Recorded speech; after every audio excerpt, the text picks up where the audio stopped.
The stagecoach driver had already called for boarding 3 times when Elara Voss planted her boots in the red Arizona dust and decided, with a clarity that surprised even herself, that she was not going anywhere.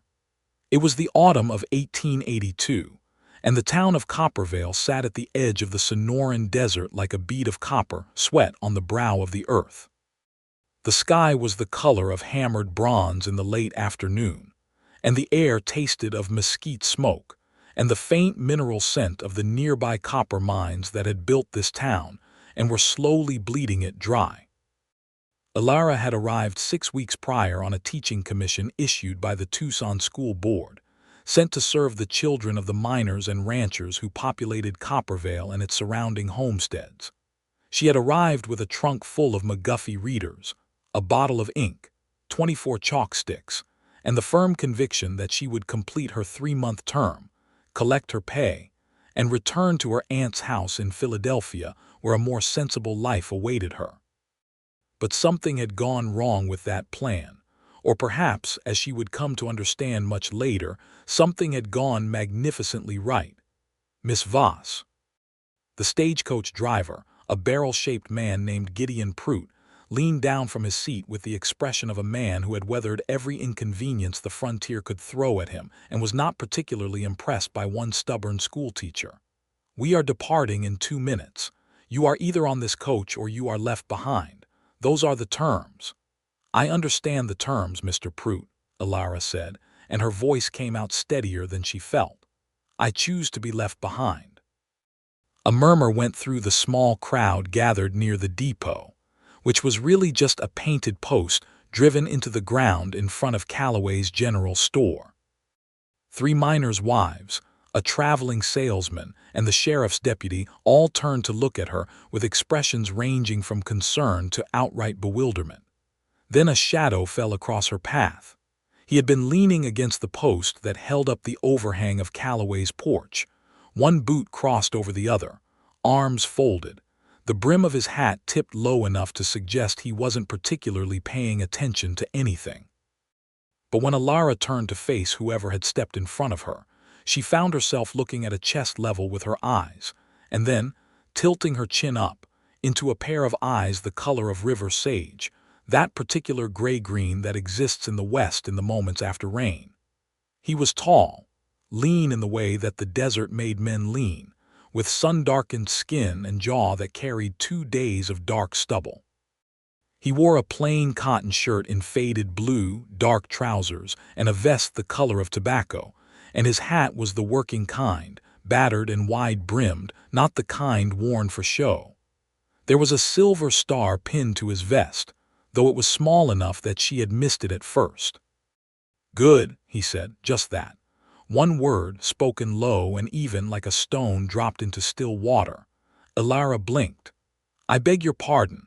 He pushed the brim of his hat back a fraction, just enough that she could see the whole of his face clearly, and she noticed that there were fine lines at the corners of those sage-colored eyes that came from squinting into a bright sun for many years. He could not have been more than 30, perhaps 32 at most, but the land had written its story on him in those small creases, and she found herself reading them with an interest she had not intended to feel. "Good," he said again, and this time there was something that was almost a smile at the edge of his mouth. "Town needs its schoolteacher." The stagecoach lurched into motion behind her.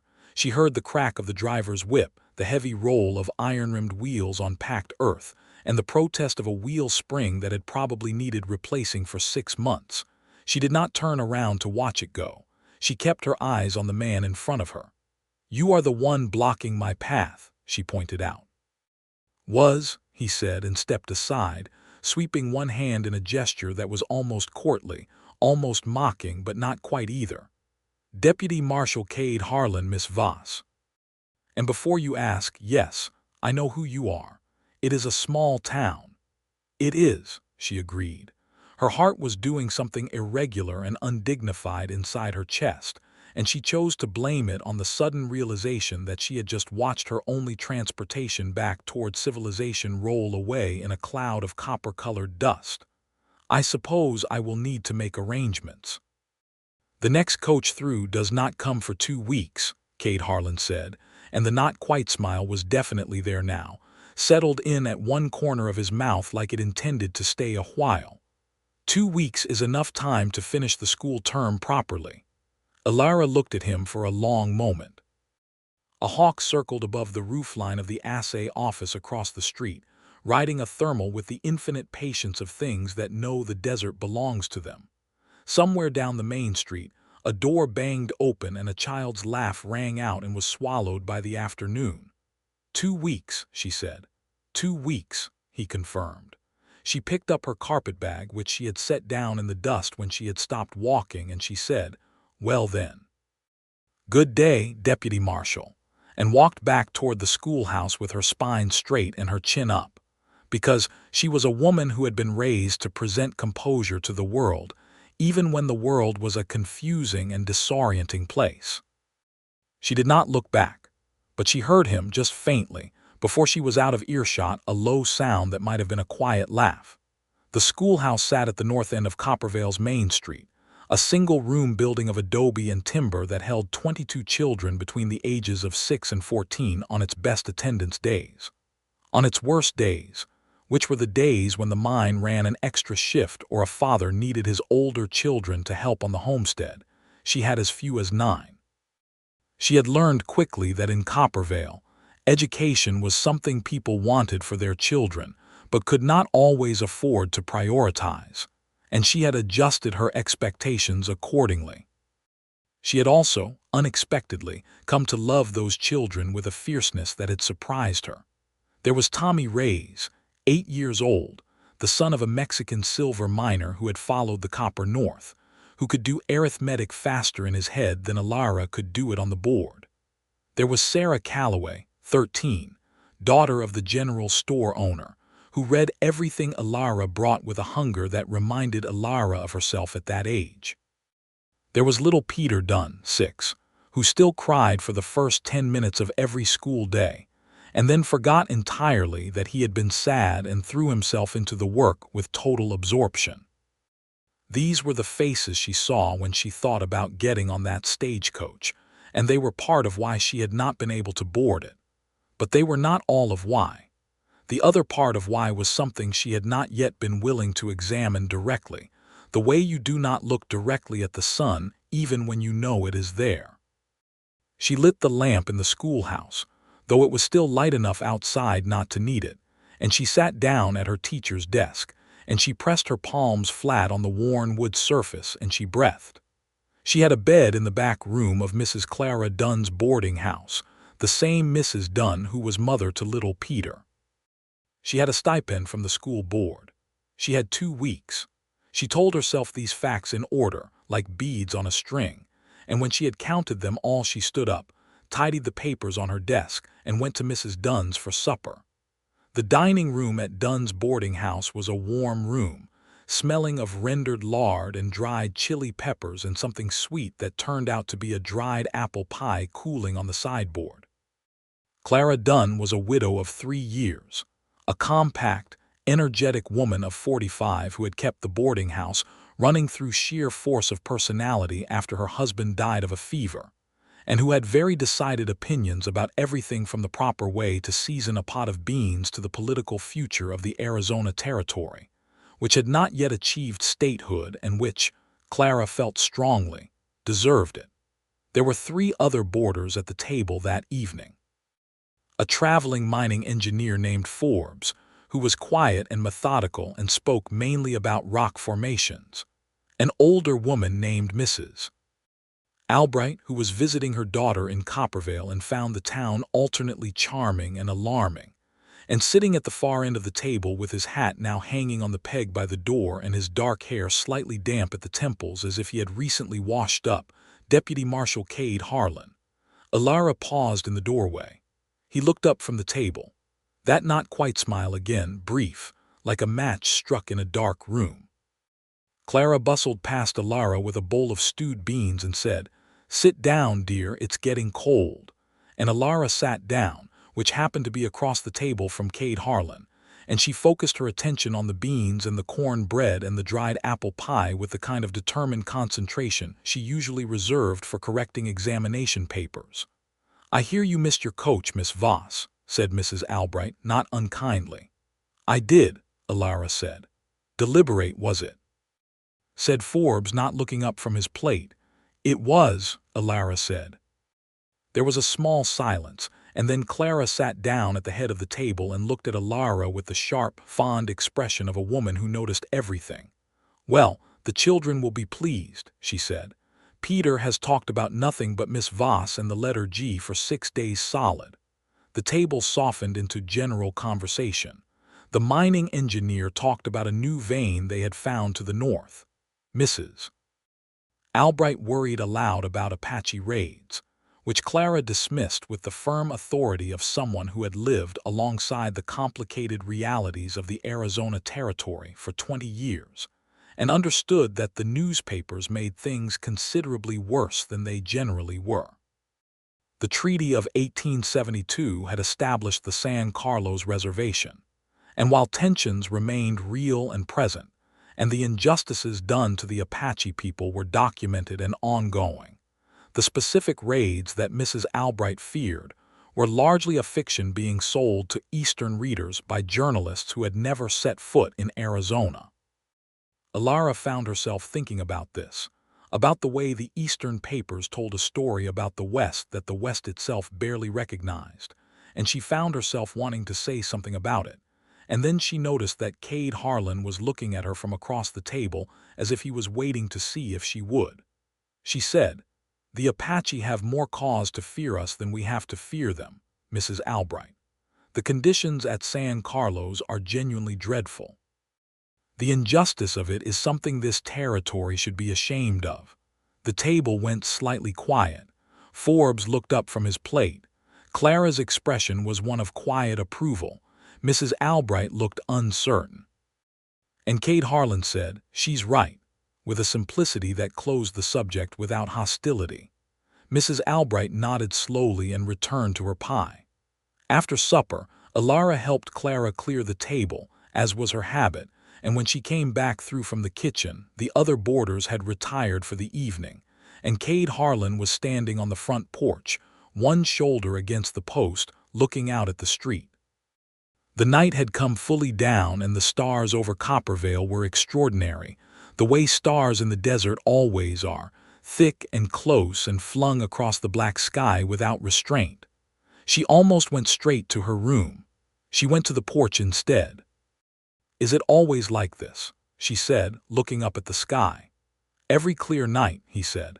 She leaned her forearms on the porch railing, and for a moment they were simply two people standing under an impossible sky, and it was one of the easiest silences she had ever shared with a person she did not yet know. "You are not from here originally," she said. It was not a question. She had heard enough accents in Coppervale to understand the difference between those who had been born to the territory and those who had arrived. "Texas," he said, "came up with a cattle drive 7 years ago. Never went back. Why not?" He was quiet for a moment, looking at the street, where a lantern hung outside the saloon 2 doors down and cast a pool of amber light on the packed earth. "Nothing to go back to," he said, and the words were simple and without self-pity, the way people speak about facts they have long since made peace with. She did not press him on it. "I am from Philadelphia," she said, "which out here must seem like a different country entirely." "Seems like it is," he agreed. "Why'd you come?" "The school board was offering a commission. My father died 2 years ago and left debts, so I took work where I could find it." She said this plainly because she had found that on the frontier people respected plainness about hard things in a way that Eastern drawing rooms did not. "I expected to do my term and go home. I did not expect to." She stopped. "To what?" he said, and he had turned slightly to look at her, and the starlight was doing something unfair to the angles of his face. "To care," she finished. "I did not expect to care this much about the children, or the place." He nodded once, as if this made complete sense to him, which perhaps it did, being someone who had himself arrived somewhere and then simply stayed. "The next coach comes in 2 weeks," he said again. And there was something in how he said it now that was different from how he had said it in the afternoon, something that was genuinely a question wearing the clothing of a statement. "So you said," Elara replied, and she looked back up at the stars, and she was smiling, though she did not realize it until she felt the expression on her face, and by then she had decided to let it stay. The next morning she opened the schoolhouse as usual at 7:30, and by 8 o'clock she had 19 children in front of her, which was an excellent turnout. She ran them through their alphabet, their numbers, a recitation that Tommy Reyes got through without a single mistake while standing on one foot, which she had said he could do if he wanted, and which he took very seriously as a matter of personal honor. At mid-morning recess, she sat on the schoolhouse step and drank from her water jug and watched the children play in the dust, and she noticed that Cade Harlan was crossing the street about half a block away, moving with the unhurried, purposeful stride of a man who always knew where he was going. He had his hat on and his vest with the small silver star, and he was talking to the blacksmith, gesturing at something at the edge of the smithy's yard that she could not see from where she sat. He did not look toward the schoolhouse. But when he finished his conversation and began to walk back up the street, he passed within 20 feet of where she was sitting, and he touched the brim of his hat without stopping and said, "Good morning, Miss Voss," and kept walking, and she said, "Good morning, Deputy Marshal," and watched him go with a feeling she was rapidly running out of rational explanations for. Sarah Calloway materialized at her elbow with the uncanny silence of a girl who had grown up learning to move quietly in a busy store. "Deputy Harlan is the best man in Coppervale," Sarah said, with the frank authority of 13. "He stopped the Fenner brothers from burning down the Reyes family's house last winter." Elara looked at the girl. "Did he?" "Yes, ma'am. The Fenner brothers don't like Mexicans. They said some ugly things and then they came with torches, and Deputy Harlan stood on the porch of the Reyes house alone until the sheriff came. And by the time the Fenner brothers realized he was actually going to shoot them if they crossed that yard, they went home." Sarah delivered this information with the same tone she used to recite historical facts. "He got a cut on his arm from where one of them threw a bottle. He didn't even mention it until Mrs. Reyes noticed the blood." Elara looked up the street to where the tall figure in the faded blue shirt had disappeared around the corner by the assay office. "Ring the bell, Sarah," she said. "Recess is over." That afternoon, when the children had gone, she stayed late to prepare lessons for the following week, and when she finally locked the schoolhouse door and turned toward the boarding house, she found a paper bag sitting on the step. Inside was a small twist of paper containing dried peaches and a note written in a hand that was direct and unadorned. "In case the walk from the schoolhouse makes you hungry, the Calloways get a good shipment of these. Ch."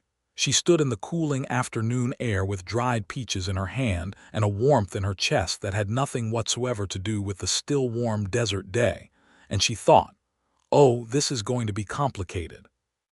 The next several days settled into a rhythm that Elara came to look forward to with an eagerness she had to be careful not to let show too plainly. The mornings were school. The afternoons, after the children went home, she sometimes spent visiting homesteads on the outskirts of town to see families whose children couldn't always attend, carrying spare primers and spending an hour helping a mother teach her youngest to count. The evenings were supper at Clara's, and Clara had apparently decided that Cade Harlan should be invited to supper more regularly than he previously had been, which Elara suspected was not a coincidence. He was not a man who spoke at great length, but he was a man who listened in a way that was unusual, with his full attention, without looking for his turn to speak, so that when you said something you felt it had been received completely. She noticed this the way you notice a quality in a piece of furniture, not its surface beauty, but the deep solidity of its construction, the thing that makes you realize it was built to last. He also made her laugh, which she had not expected. He was dry, precise, and he delivered his observations on the absurdities of frontier life with a perfect deadpan that seemed to genuinely surprise him when it landed.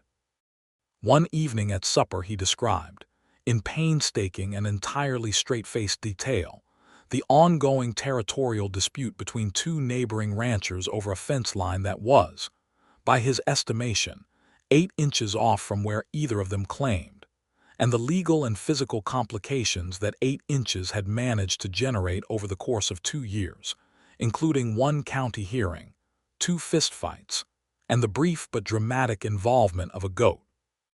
By the end of it, Clara was laughing so hard she had to set down her fork, and Elara was pressing her napkin to her mouth, and Forbes the mining engineer was shaking silently with suppressed amusement, and Cade Harlan finished his description and reached for his water glass and said, "The goat was unharmed," with such complete solemnity that they all fell apart again. On Saturday, 6 days after she had watched the stagecoach roll away without her, Elara walked out to visit the Rodriguez homestead, 3 miles east of town, where the scrubby desert gave way briefly to richer soil along a dry creek bed. The Rodriguez family had 4 children, the oldest of whom, Maria, was 14 and helped her mother with the younger ones while her father worked the copper mine. Elara had been helping Maria work through an arithmetic textbook on these visits, and Maria was sharp and determined and deeply serious about it, in the way of girls who understand that knowledge might be the only freely portable thing they can carry with them into whatever life they are building. The visit went long, as it often did, and by the time Elara said goodbye to the Rodriguez family and started back toward town, the sun was 3/4 of the way down the sky and painting everything in copper and rose. She had about a mile covered when she heard a horse on the track behind her and turned to see Cade Harlan coming up on a roan gelding at an easy trot. He reined in beside her and looked down from the saddle. "You walk out here regularly," he said. "Every Saturday," she said.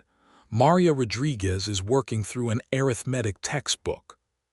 He regarded her for a moment, and then he swung down from the horse with the fluid economy of someone who had spent a great deal of his life getting on and off horses, and he fell into step beside her, leading the roan by the reins. "I'll walk back with you," he said.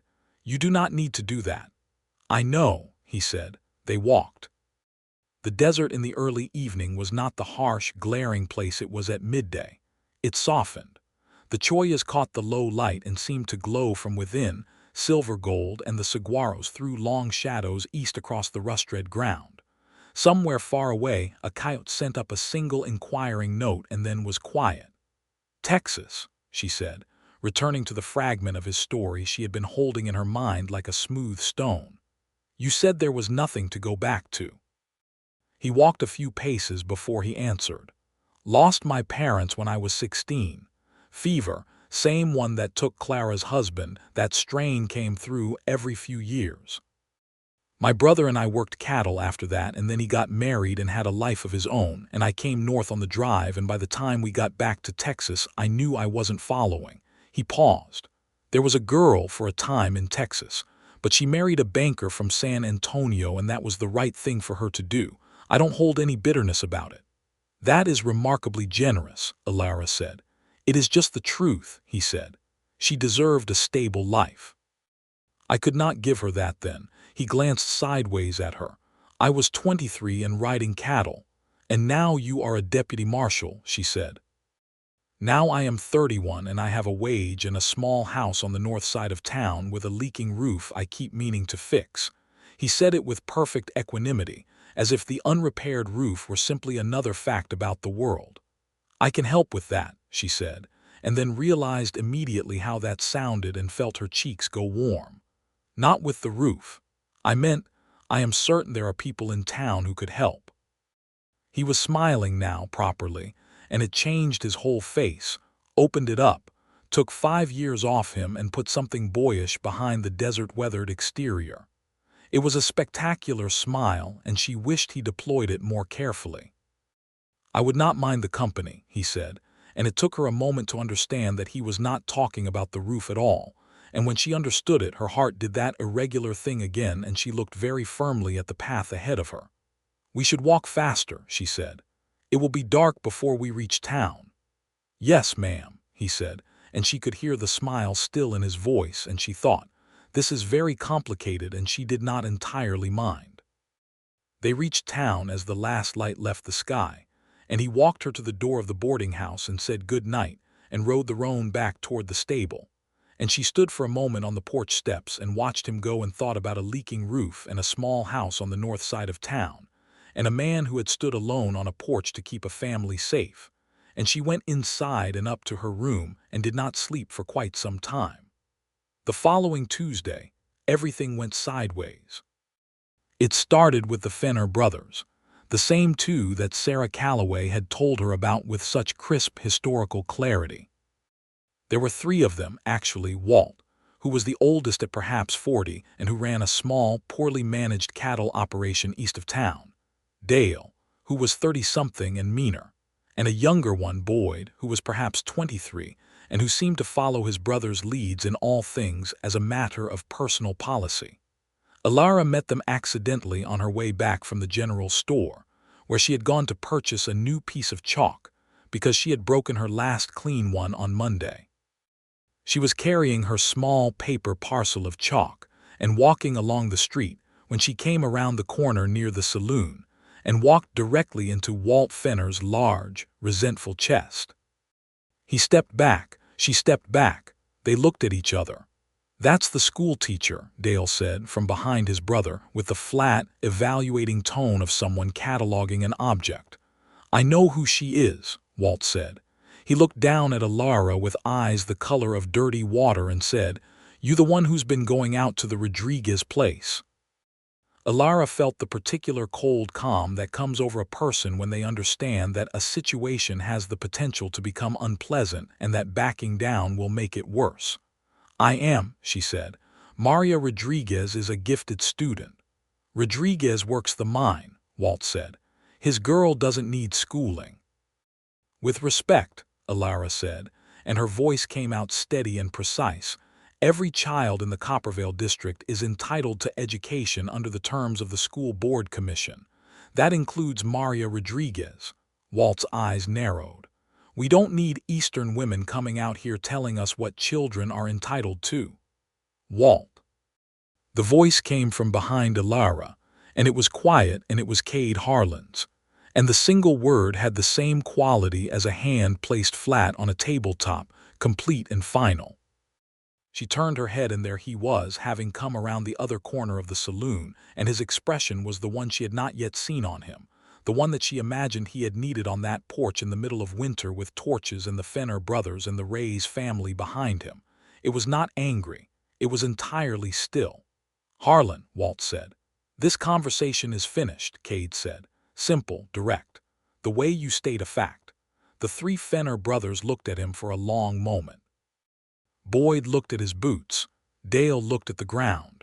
Walt held Cade's gaze for perhaps 5 seconds, and then he moved his eyes away, and that was all of it. They went around the corner and were gone. Elara let out a breath she had been holding without knowing it. "Are you all right?" Cade asked, and his voice had completely changed register now, the stillness replaced by something that was direct and warm. "Perfectly," she said, though her hands were not entirely steady. "They are unpleasant men." "They are," he agreed. "I am sorry you ran into them. They keep to themselves mostly, but they don't like—" He paused. "They carry a great many ugly opinions about who belongs here and who doesn't." "I noticed," she said. He fell into step beside her, which she had begun to understand was simply something he did. "I'll tell you plainly," he said after a moment. "Those men are something I worry about in this town. Not for you specifically, or not only, but for the Ray's family and the Rodriguez family and anyone else they've decided doesn't have the right to be here." He said it with a contained frustration that she understood was the frustration of a lawman who could not arrest people for their opinions, only for their actions, and who had to watch the opinions fester in the meantime. "It is a maddening position," she said. "To know where the danger is and not be able to do anything until it becomes something you can act on." "Yes," he said. That is exactly what it is. They had reached the boarding house. She stopped at the porch steps. He stopped beside her, and for a moment they were very close, closer than they usually were, and the afternoon light was doing something specific and unfair with the color of his eyes, and she was acutely aware of the warmth of him, the solidity, the quiet steadiness that came off him like a held note. "Cade," she said, and it was the first time she had used his given name, and she heard herself do it and did not pull it back. He looked at her. Something in his expression shifted, something that was not quite the smile, something that was older and more serious and more searching than the smile. "Elara," he said, equally quiet. She became aware that they were standing on the main street of Coppervale in the middle of the afternoon and that two of Clara's curtains had moved slightly. She stepped back. "Thank you," she said, "for the Fenner brothers." "Any time," he said. She went inside. Clara was in the front room, very deliberately sewing something. "Your curtains moved," Elara said. "There is a draft," Clara said without looking up.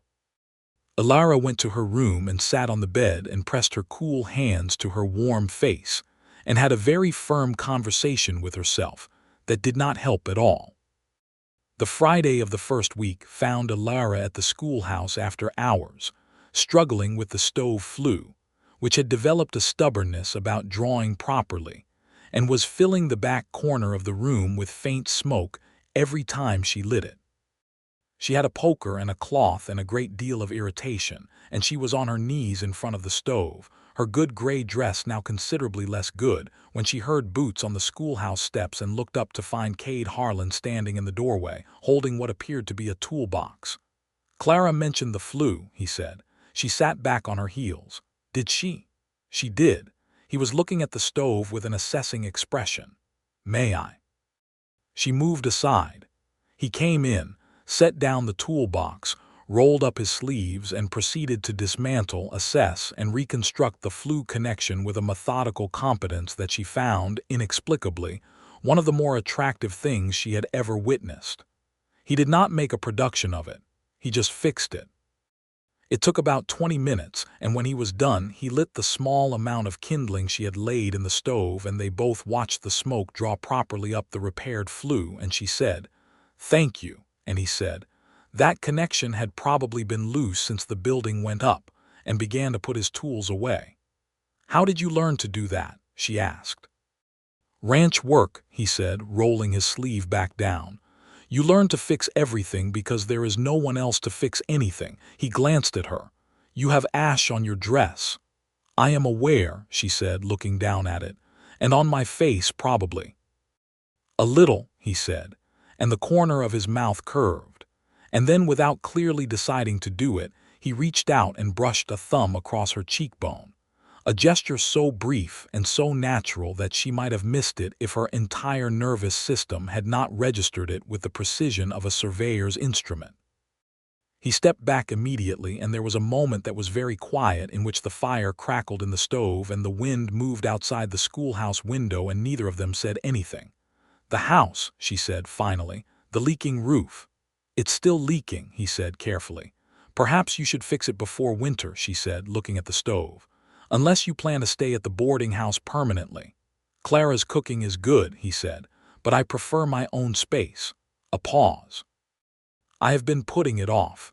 Roofs require someone to hand up the shingles." She looked at him. "I am reasonably good at handing things up," she said.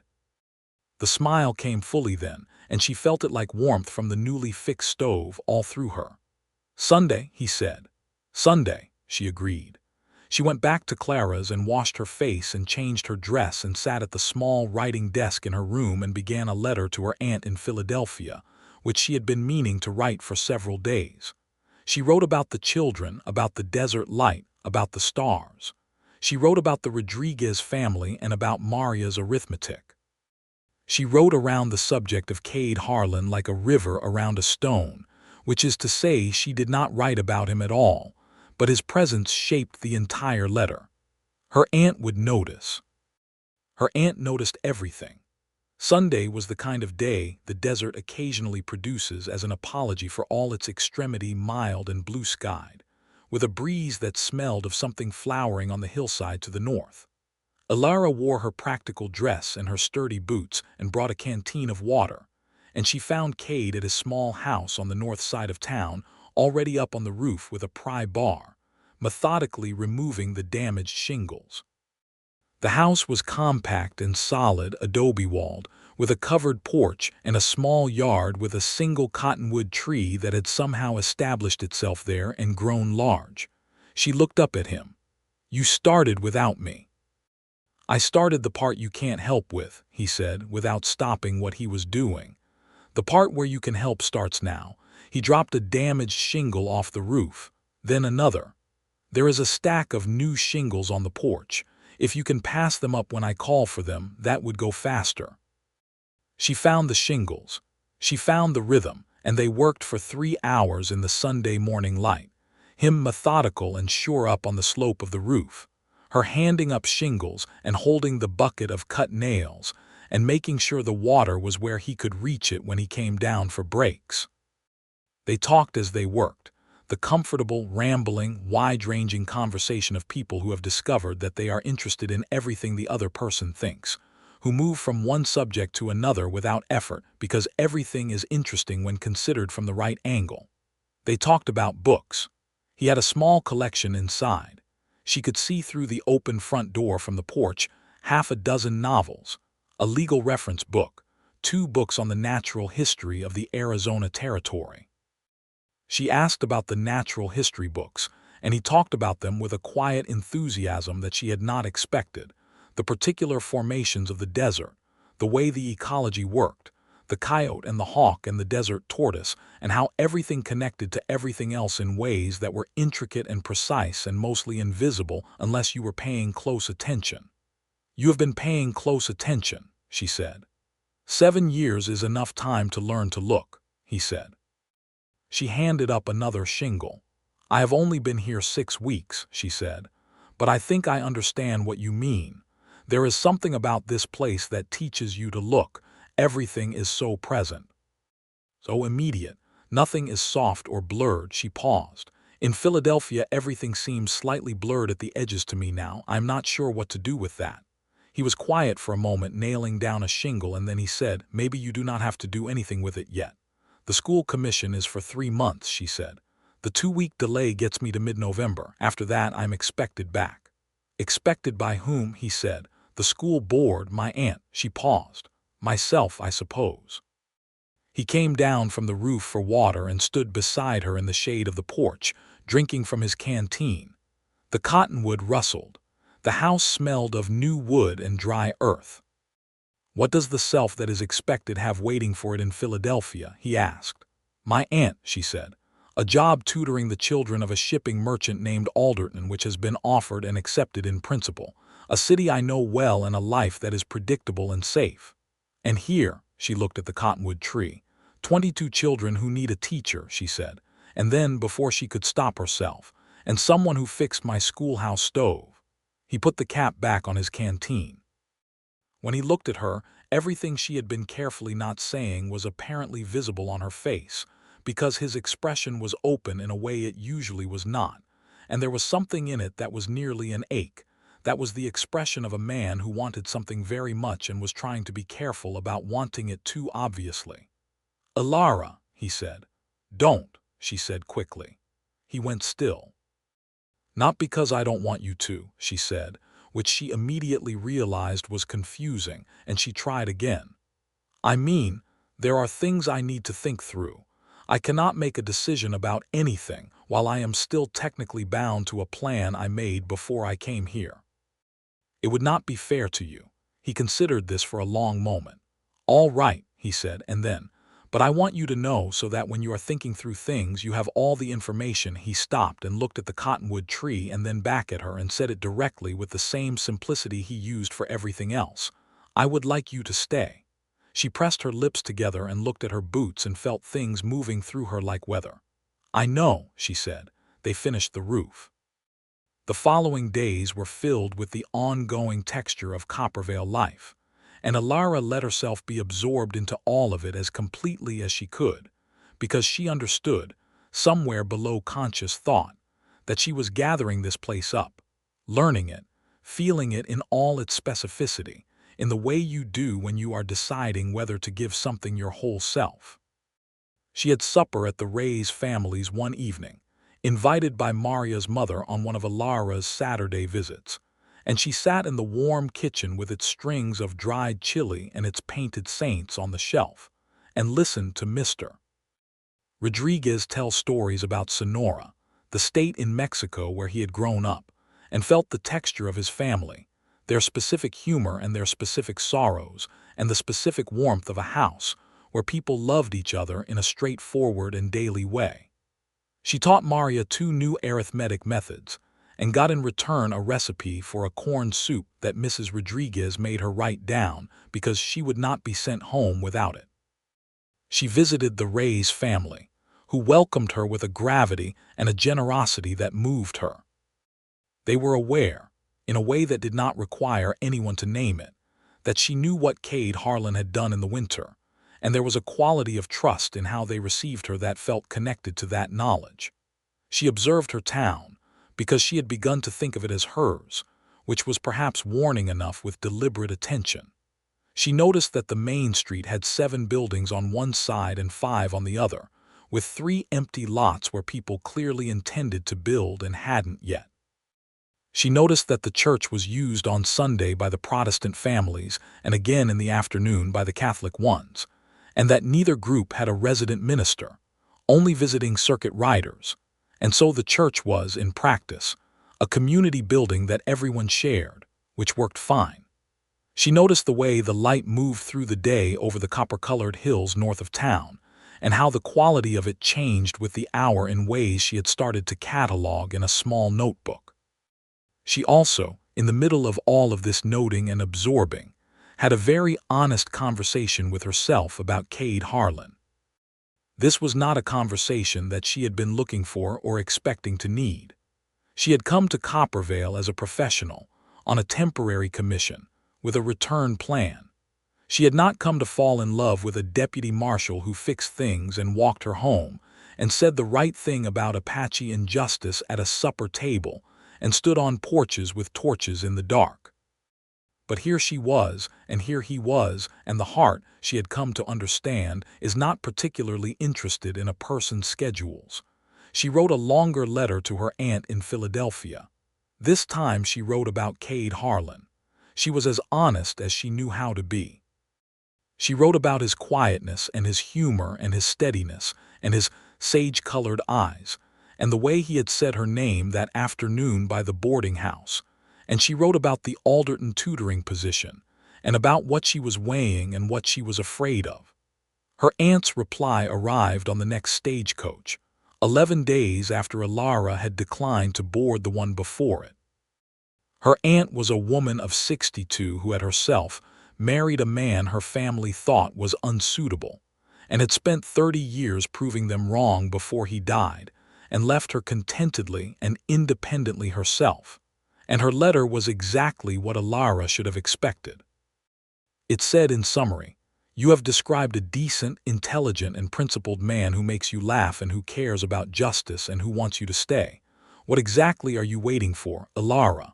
Mr. Alderton's children can find another tutor. You cannot manufacture another situation like this one."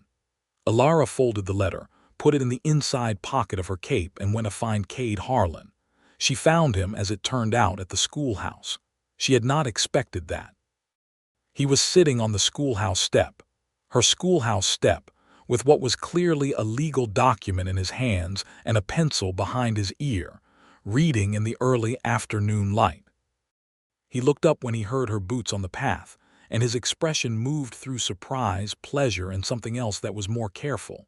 She sat down beside him on the step, which was not a large step and therefore put them quite close together.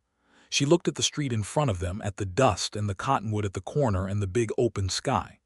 "I am not going back on the next coach," she said. He was very still. "Because of the children," he said carefully. "Partly," she said. "And because of you. Mostly because of you, which terrifies me a little, but my aunt tells me that being terrified by the right thing is not a reason to avoid it." He set the legal document down. She looked at his profile, the jaw, the stubble, the faint lines at the corner of his eye, and she felt the particular clarity that comes when a decision is made and is the right decision, when the weight of indecision falls away and everything becomes simple. "Elara," he said, and he was looking at her now, turned toward her, and his expression had none of the careful restraint of the past days, was open and honest and direct in the way all of him was direct. "I want to do this properly. I am not a man who says things I don't mean, and I don't intend to start. So when I say that I have not felt this way about a person in a very long time, possibly ever, I need you to understand that I mean it precisely." "I know you do," she said. "That is somewhat the problem. You are very difficult to dismiss."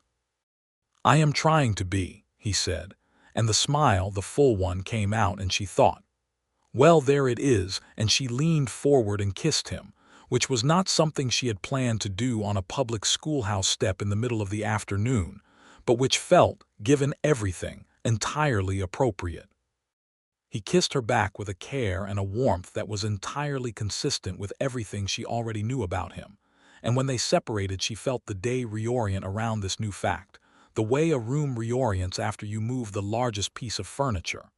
"I should write to the Tucson School Board," she said after a moment. "Probably," he agreed. He had taken her hand, which was sitting in the fold of her skirt, and this too felt completely natural. "Will they extend your commission?" "If I request it," she said. "And if I write to Mr. Calloway and the other men on the local school committee asking them to advocate for it, which I intend to do. This school should have a permanent teacher. I would like to be that teacher." She paused. "Assuming that is that there is." "Yes," he said simply. She looked at him. "You have not heard the rest of what I was going to say." "I know what you were going to say," he said, "and the answer is yes." She shook her head slowly, smiling. "You are extremely certain of things." "I am extremely certain of some things," he said. "Not everything, but some." He looked at their joined hands. "I should speak to you formally about this when I have thought of better words." "You are doing fine," she said. "I am only doing fine because you asked first," he said. "I had a speech prepared and it involved considerably more structure." She laughed, genuinely and freely, and he looked at her laugh the way you look at something you want to remember, and she thought, "I want to do this every day. I want to make this man show that smile every day. I want to be the person who gets to sit on steps and fix flues and hand up shingles and argue about Apache policy at supper tables with this particular person, in this particular town, under this particular impossible sky." She wrote to the school board that evening. She wrote to her aunt. She walked up the main street of Coppervale in the blue dusk with Cade Harlan beside her, and he told her about a pair of nesting hawks he had spotted on the ridge to the north. And she told him about the corn soup recipe she had gotten from Mrs. Rodriguez, and about the arithmetic she had been teaching Maria, and they were about 3/4 of the way to the boarding house before she noticed that he had stopped walking and was looking at her with an expression of such unguarded warmth that she stopped too. "What?" She said. "Nothing," he said. "I am just thinking that the boarding house can wait 5 minutes." She looked up at the first stars coming out above the roofline of the assay office. "It can," she agreed. They stood there in the blue dusk for 5 minutes, talking about nothing and everything, and it was one of the finest 5 minutes of her life to that point, which is saying something.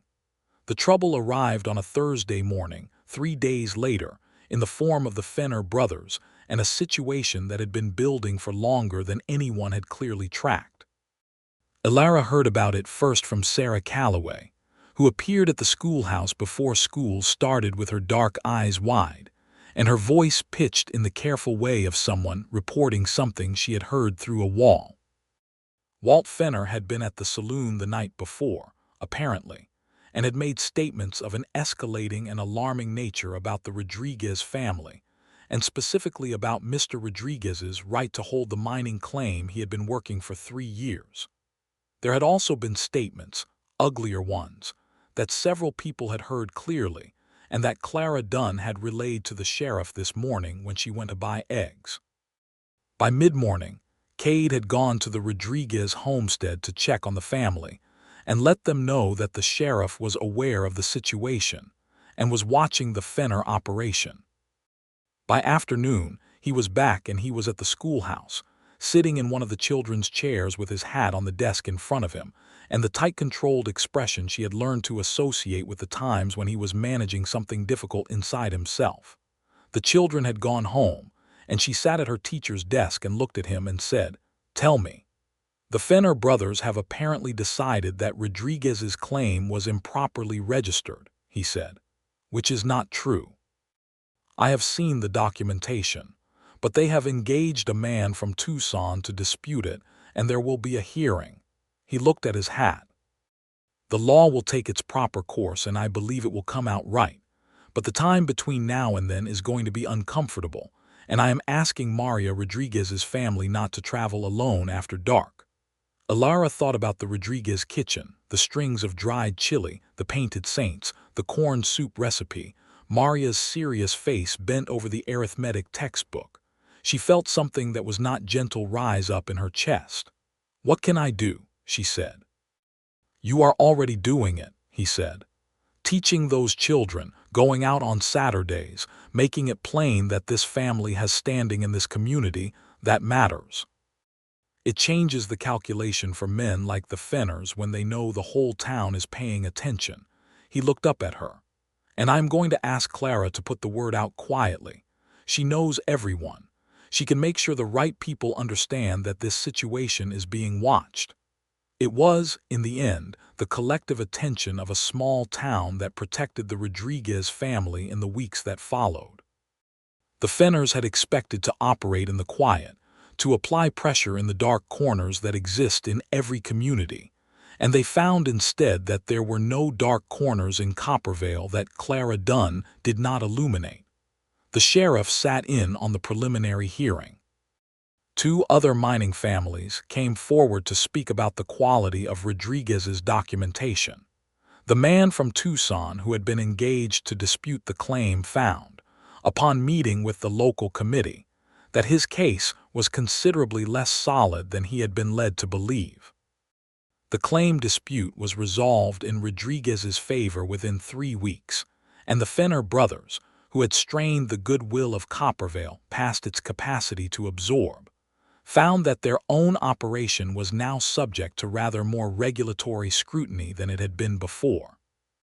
Walt Fenner, who had more animal sense than genuine intelligence, understood the message, and the 3 brothers kept to their land for the better part of the following month. Mr. Rodriguez came to the schoolhouse one Saturday to thank Elara personally.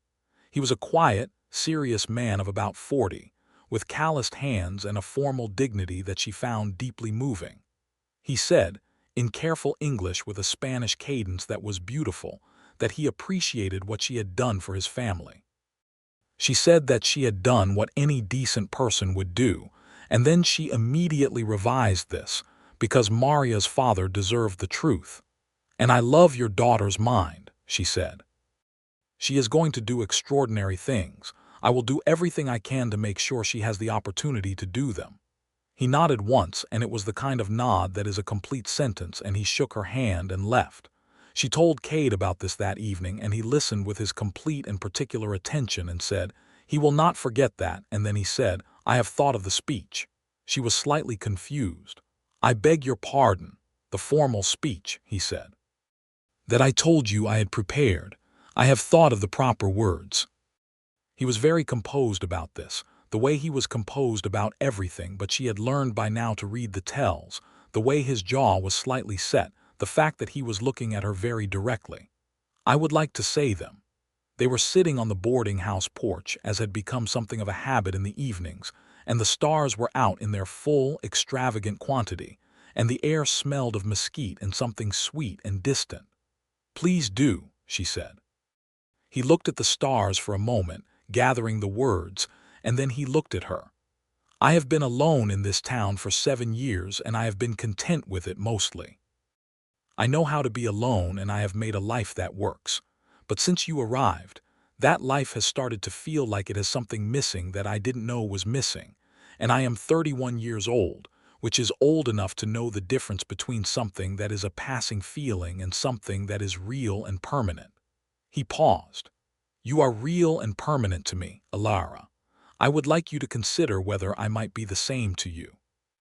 And if you were to decide that you might be willing to make Coppervale your permanent home, I would like very much to be part of that home. It was not a poetic speech. It was not a flowery speech. It was, she thought, the most honest thing anyone had ever said to her, and honesty, she had come to understand, was what she had always wanted most. You are real and permanent to me, she said.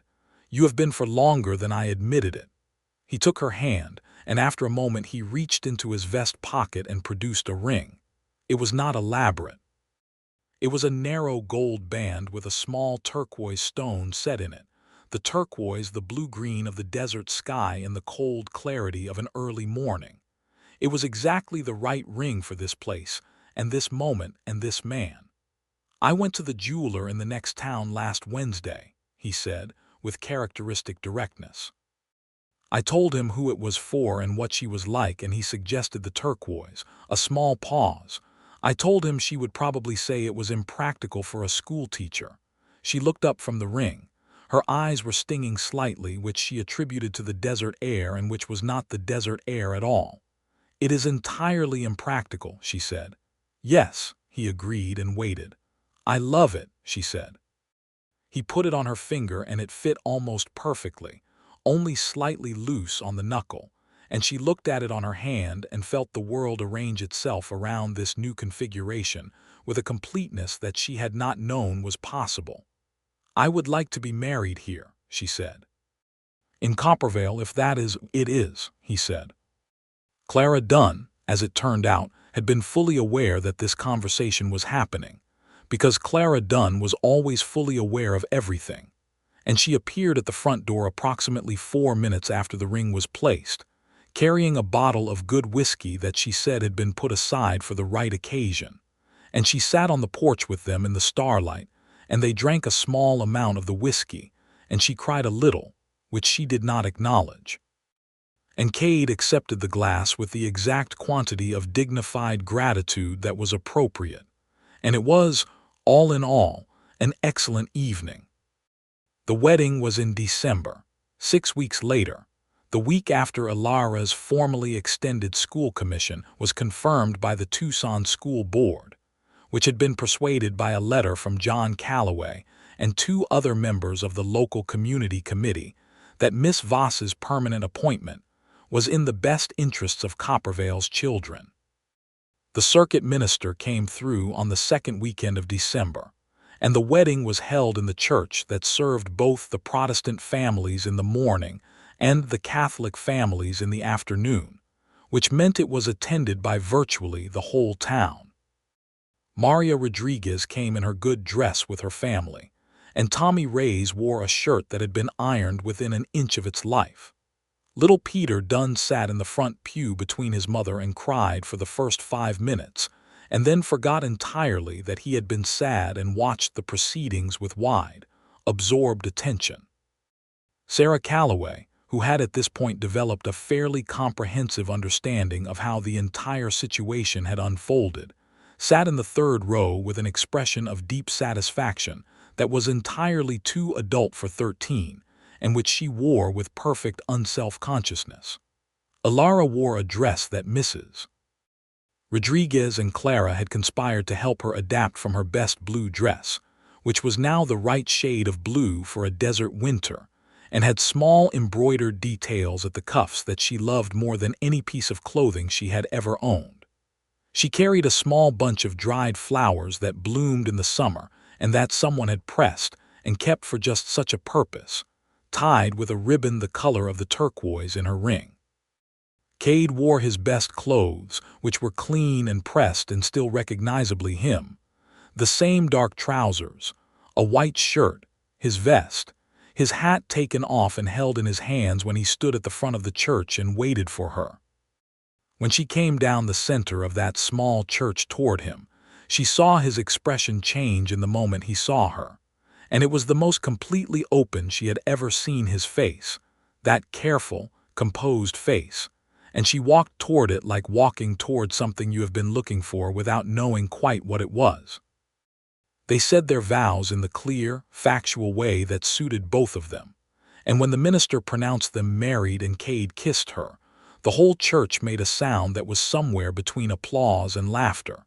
And little Peter Dunn, who had not yet made up his mind about what was happening, decided based on the room's response that it was probably good and clapped his small hands enthusiastically.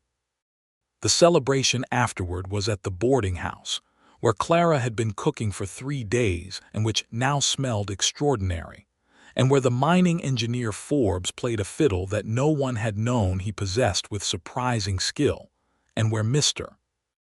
Rodriguez brought a bottle of tequila that was passed around with great ceremony, and where Sarah Calloway read a short poem she had written about teachers and courage that she delivered with perfect poise and a complete refusal to be embarrassed about it, and which made Elara press her face briefly against Cade's shoulder to compose herself. The small house on the north side of town was now properly theirs. The roof did not leak any more. The cottonwood tree in the yard had dropped its leaves for the winter, but its bones were good, and Elara had already planned a garden for the spring, because the soil on the north side was better than she had expected, fed by the underground moisture from the distant creek. Their life was, in the way of good lives, specific and daily and full. The school became fully permanent, and Elara taught it 5 days a week throughout the year, except in the hottest weeks of July, when attendance dropped to almost nothing, and she used the time to prepare lessons and visit the homesteads on her Saturday circuit, which she had never stopped doing. Maria Rodriguez, in the following year, had completed the arithmetic textbook, and Elara had written to a school in Tucson about a scholarship program that the territorial government had established in 1880, tentatively and imperfectly but genuinely, for exceptional students of limited means. The letter had taken 2 months and 3 correspondences, but Maria was accepted, and on the day that the letter arrived, Elara walked out to the Rodriguez homestead in the afternoon and sat in the kitchen with Mrs. Rodriguez, and they cried together for a while, and then they had the corn soup, which had become a tradition. Tommy Ray's arithmetic head got him noticed by the engineer from the mine, who brought his calculations to Cade's attention somewhat apologetically, saying he felt odd telling a deputy marshal about a child's sums. But Cade came home that evening and told Elara, and they sat at the table in the small kitchen of their house and thought about it seriously. And the next week Elara wrote 3 more letters to Tucson, because the Territorial Education Office was beginning, very slowly and very imperfectly, to build the kind of infrastructure that frontier children needed. Cade was made town marshal, not deputy, but full marshal in the spring of 1883, when the previous sheriff retired to his daughter's ranch in New Mexico, and the town committee met and decided with unusual promptness that they already had the right man for the position. He accepted the position with his characteristic directness and immediately hired a deputy, a young man named Fletcher who was 24 and earnest, and who had the makings of someone very reliable, and he spent considerable time in the following months making sure Fletcher understood not only how to maintain order but why you maintained it, what it was actually for. The Fenner brothers remained a low-level difficulty, the kind that never entirely resolves but that can be managed. Walt Fenner died in the winter of 1884, of causes that were his own fault and largely involved poor judgment about alcohol and cold weather. And without him, the other two lost their momentum and their unity, and eventually settled into a surly and diminished version of themselves that was unpleasant but no longer particularly threatening. The Rodriguez family's claim continued undisputed. In the spring of 1884, Elara told Cade in the kitchen of their small house, while he was drinking his morning coffee and she was standing at the window looking at the cottonwood in the yard, that they were going to have a child. He set down the coffee cup. He crossed the kitchen. He put his hands on her shoulders and looked at her, and his expression was that completely open one, the one she had first seen in the church, and he said, "Are you well? Are you feeling all right?" and she loved him fiercely and precisely for the fact that this was the first thing he said. "I am very well," she said, "and I am very happy." He kissed her forehead and then her face and then held her in the kitchen in the morning light for a long time, and the cottonwood was putting out its first green buds in the yard, and somewhere down the street, one of the mining family's dogs was making a cheerful and unnecessary amount of noise about the morning, and it was, in its entirety, an excellent moment in a good life. The child was a boy, born in November of 1884, in the small bedroom of their house on the north side of town, with Clara Dunn's steady competence, and the local doctor's assistance and Cade sitting in the kitchen for 4 hours in a state of barely controlled anxiety before Clara came out and told him he had a son. He went in, and Elara was tired and bright-eyed, and the baby was small and red and already, she thought, had opinions about being in the world, given the force with which he had expressed them during the last stage of his arrival. They named him James Roderick Harlan, James for Cade's father and Roderick for Elara's. He was, from the beginning, a boy who noticed everything, who watched the world with his father's particular attentiveness, and who made his feelings about this watching thoroughly known with his mother's directness. Little Peter Dunn, now 8, was fascinated by James from the moment he was old enough to be introduced, and took his role as one of James's primary admirers with great seriousness. The school grew. By 1886, Elara had 28 students regularly, enough that the school board finally agreed to fund a second teacher, and Elara found herself writing to the Tucson Normal School about candidates.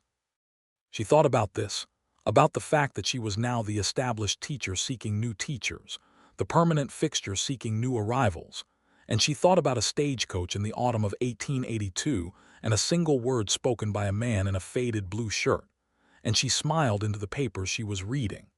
She told Cade about this thought that evening, and he said, "Good," with the same inflection he had used that afternoon in the copper-colored dust, quiet and exact and somehow all-encompassing, and she laughed. "You realize you have been saying that word to me for 4 years," she said. "It is a useful word," he said. "It keeps covering all the relevant situations." Their second child came in 1887, a daughter they named Clara, after the woman who had fixed them their supper for all those early months and maneuvered her dining room seating arrangements with the guile of a general, and who arrived in the world with emphatic opinions and great physical energy, and what her father described, with perfect fondness, as an operational approach to every situation. By the time young James was 5, he was attending his mother's school, which he found simultaneously interesting and slightly strange in the way that all children find it strange to see their parent in a position of authority over other people's children. He sat in the front row and paid complete attention and asked questions that were sometimes very good and sometimes very inconvenient, which Elara felt was probably a fair reflection of his parentage. Maria Rodriguez came back to Coppervale for a visit in 1888, having completed her schooling in Tucson and taken a position teaching at a school on the eastern side of the territory. She was 20 years old, and she had a quality of collected certainty about her that was so much more than the serious 14-year-old bent over her arithmetic, and yet entirely consistent with her. She sat at the Harlan kitchen table and drank coffee and talked with Elara and Cade for an entire afternoon, and Elara felt the particular gratitude that sometimes belongs to teachers, the kind that is bigger than personal satisfaction, that is about something that continues after you. The autumn of 1888 was 6 years past the autumn afternoon when the stagecoach had rolled away in its cloud of copper dust. Coppervale had grown by 40%. There were now 2 streets of consequence rather than 1.5, and there was a real hotel in addition to the boarding house, and a proper post office rather than the corner of Callaway's store, where the mail had been sorted by hand for years. Clara Dunn had taken on a second cook at the boarding house and was considering retirement, by which she meant doing everything she currently did but with slightly less urgency.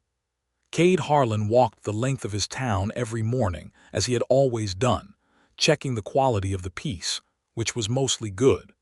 He had a deputy now, Fletcher, who was excellent, and who had recently married one of the miner's daughters and was building a house on the east side of town. Coppervale was becoming more settled, more certain of itself, and the law's work was consequently more administrative and less acute than it had been in the early years, which Cade found he mostly appreciated, though he occasionally missed the clarity of the more urgent days. He walked home from his morning round on a particular autumn day in late September, when the air had that specific quality of the desert autumn, cool and brilliant, and carrying the faint sweetness of the last flowering things before the cold, and he turned the corner at the assay office, and came up the North Street toward the small house with the cottonwood that had grown in the years, so that it now threw a significant pool of afternoon shade into the yard, and he heard, from inside the house, the sound of Elara reading aloud to the children. She read to them every morning before school, had done it since James was old enough to sit still for it, and he stood on the path for a moment, in the brilliant September light, and listened. She was reading something that made young Clara laugh and young James go quiet in the way he went quiet when something interested him, and then Elara's voice did something that made both children lean toward her. He could tell from the change in the quality of the silence, and he thought, "This is the thing that is real and permanent." He had said those words to her on the boarding-house porch 6 years ago, and he had meant them precisely, as he always meant things precisely, but he had not known then what it would feel like to have been right about something for 6 years, the warm, specific satisfaction of a thing that has been tested by daily life and has held. He went in through the front door. Elara looked up from the book. The children's faces, both of them, turned toward him in the way that children's faces turn toward the familiar, the known, the reliable, that absolute and unguarded orientation toward what is safe. "You are back early," Elara said. "Quiet morning," he said. He hung his hat on the peg by the door, a habit so established by now that his hand moved there without thought. "What are you reading?" "Natural history," she said, and the corner of her mouth curved. "The Sonoran Desert. Someone left me a book on the subject." "Good book," he said. "It is," she agreed. "James, show your father what you found in the yard yesterday." James, who had the solemnity of his father and the directness of his mother, went to the windowsill and produced a small desert tortoise shell, empty and old, bleached nearly white by seasons of sun, and brought it to Cade with the reverence appropriate to a significant find. Cade crouched down to his son's level and examined the shell with the full attention it deserved, asking about where it was found and what James thought had lived in it and how long ago. And James answered these questions with great seriousness. And little Clara, who was 2 and had definite ideas about being included in things, pressed forward to see as well. And Elara watched all of this from her chair with the book still open in her hands and her feet tucked up under her. And the morning light came through the window and fell across all of them, and the cottonwood outside rustled its yellow autumn leaves against the glass, and the life that they had built was fully and completely present in that room in all its specific and daily and irreplaceable detail. Later that evening, after the children were in bed and the house had settled into its nighttime quiet, Elara and Cade sat on the porch.